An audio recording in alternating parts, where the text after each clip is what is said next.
Սիրելի հայրենակիցներ, օրեր առաջ վարչախմբի պարագլուխը հայտարարեց, որ մայիս ամսին կազմակերպելու է զորահանդես։ Զորահանդեսը ինքնին կարևոր նշանակություն ունի։ Եթե այդ զորահանդեսը կազմակերպում ես քո ժողովրդի եւ բանակի մարտական ոգին բարձրացնելու համար, եթե այդ զորահանդեսը կազմակերպում ես թշնամուն ուղերձ հղելու,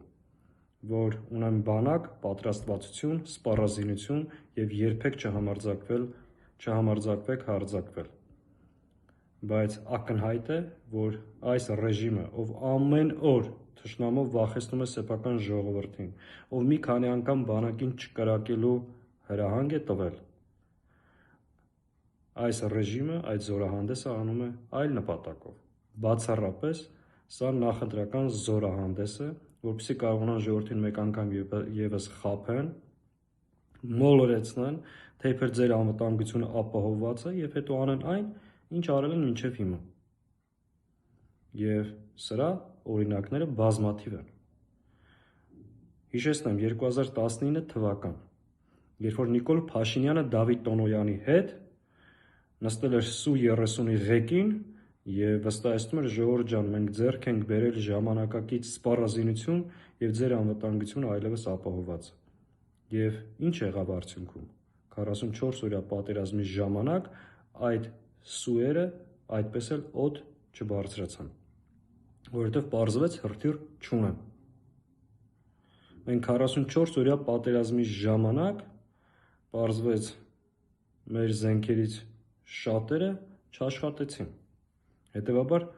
կարևոր է ոչ միայն սպառազինությունը, այլ նաև կարևոր է նախ ճիշտ սպառազինությունը եւ երկրորդ ովքեր են ղեկավարում այդ բանակը։ Սուրեն Պապիկյանի եւ Նիկոլ Փաշինյանի գլխավորությամբ ակնհայտ է ամեն ինչ։ Նույնիսկ ՆԱՏՕ-ի միացյալ զորքերը, եթե վստահես այս զույգին, պարտությունը երաշխավորված է կապիտուլյացիան պատրաստ։ Հետևաբար այս ամեն ինչի նպատակը կրկին մեր ժողովրդին խաբելն է։ Իմիջիայլոց մեկ փաստ եւս։ Պատերազմից հետո այս իշխանությունը որևէ զորավարժություն չի կազմակերպել, որը ունի շատ կարևոր նշանակություն բանակի պատրաստվածությունը, մարտունակությունը բարձրացնելու համար։ Իսկ ընտրություններից մեկ շաբաթ առաջ այս զորահանդեսը ակնհայտ է ինչ նպատակ ունի եւ ես վստահ եմ, որ սրանով չեն կարող կրկին խաբել մեր ժողովրդին,